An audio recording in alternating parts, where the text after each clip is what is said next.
எழில் சுடல் சீரியலில் இப்போ ஒரு அருமையான ப்ரோமோ வந்திருக்கு. மிஸ் பண்ணாமல் ஃபுல்லோடையும் கேளுங்க. அதுக்கு முன்னாடி இந்த வீடியோ பிடிச்சிருந்துச்சுன்னா லைக் பண்ணிட்டு பாருங்கள். ரொம்ப பிடிச்சிருந்துச்சுன்னா நம்ம சேனலுக்கு வந்து சப்ஸ்கிரைப் பண்ணி கண்டினியூஸாக ஆதரவு தாங்க.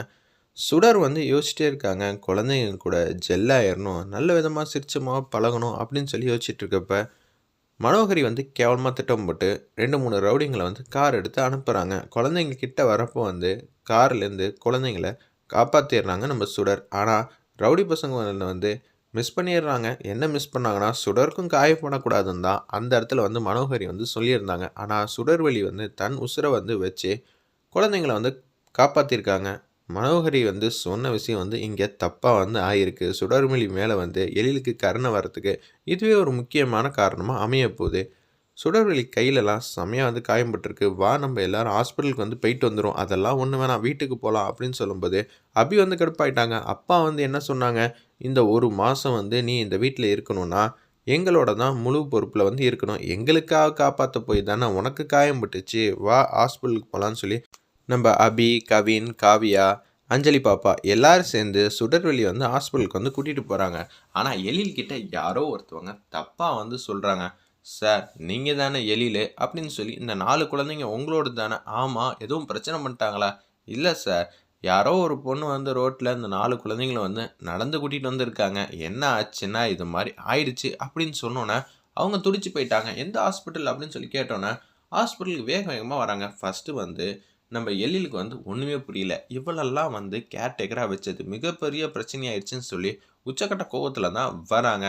அறிவு இருக்கா அப்படின்னு சொல்லி கண்ணா அப்படின்னா எழில் வந்து சுடரை பார்த்தோன்னு வந்து திட்டி தீர்த்துறாங்க. ஒன்னெல்லாம் யார் என்ன ஏதுன்னு தெரிஞ்சிருந்து ஒன்னெல்லாம் கேர்டேக்கராக வந்து வச்சிருந்தேன் பார்த்தியா, என் புத்தியை செருப்பாலேயே அடிக்கணும் அப்படின்னு சொல்லி கண்ணா அப்படின்னு திட்டிட்டு அவங்க கையில் காயம்பட்டிருக்கு, காலில் சராச்சிருக்குங்கிற விஷயத்த கூட கொஞ்சம் கூட கவனிக்காமல் திட்டி தீர்த்தர்றாங்க. குழந்தைங்க மேலே இருக்கிற அன்பு பாசத்தினால அந்த இடத்துல நம்ம எழிலுக்கு கண்ணு வந்து சரியாக வந்து தெரியல. ஃபுல் அண்ட் ஃபுல் குழந்தைங்க தான் தெரியுறாங்க. குழந்தைங்க எங்கே இருக்காங்க? பக்கத்து ரூமில் இருக்காங்க. குழந்தைங்களுக்கு மட்டும் எதாவது ஆகட்டும், உன்னை உண்டு இல்லை நான் கேட்குறேன்னு சொல்லி குழந்தைங்கள பார்க்கலான்னு போனால் அவங்க பெட்டில் உட்காந்துக்கிட்டு விளாண்டுக்கிட்டு இருக்காங்க 4 குழந்தைங்களும்.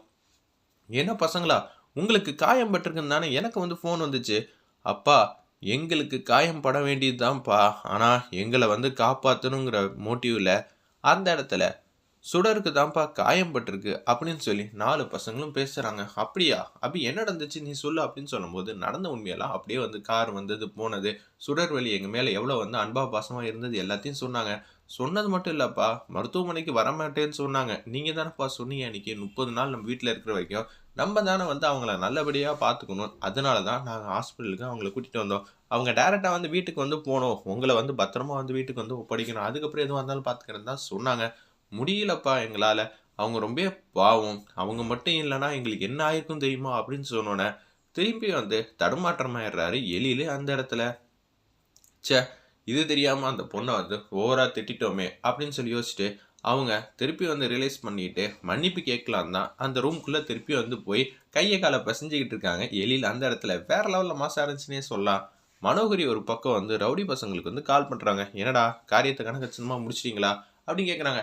மேடம், கனகச்சிதமாக முடிச்சாச்சு, அவளுக்கு எந்த காயம் போடல, அதே மாதிரி குழந்தைங்களுக்கு எந்த காயம் போடல, ஆல்ரெடி ஃபோன் பண்ணி சொல்லியிருப்பீங்க போல இருக்கு, அதெல்லாம் சொல்லியாச்சுரா. இன்னொரு எழில் வந்து உச்சக்கட்ட கோவத்தில் இருப்பான். அது வரைக்கும் சந்தோஷம்தான். இந்த வீட்டில் டேரா போடலான்னு அவள் பார்க்குறாளா, அதுக்கெல்லாம் வாய்ப்பே இல்லை, நான் பார்த்துக்கிறேன் அப்படின்னு சொல்லி மனோகரி ஒரு பக்கம் சந்தோஷமாக இருக்காங்க. ஆனால் இங்கே நடந்ததே உல்ட்டாவாக நடந்திருக்கு.